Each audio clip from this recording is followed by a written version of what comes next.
Kulumakli siya lesil li kakwa Jesucristo, Jose Baom San Mateo.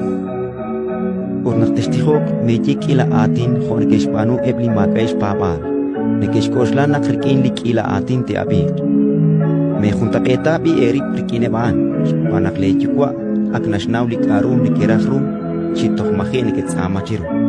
Hokain nak testihok laish. At kachukwa likwan katsachusha santo presimbil tashak lakama. Chichalak talani makwal akwa behiyo.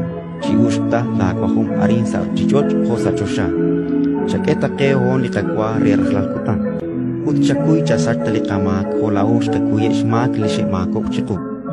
Ut muakanap tachit anex sali alek choakol panchiru li maus. Kuila esh ni kikuy shmak leras eritzin le choril chukwa tishkuy tisachak kuy emak. Kuyutinkan kikuy shmak leras eritzin chumukole chukwa tishkuy tisach emak. Ratin likakwa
Sata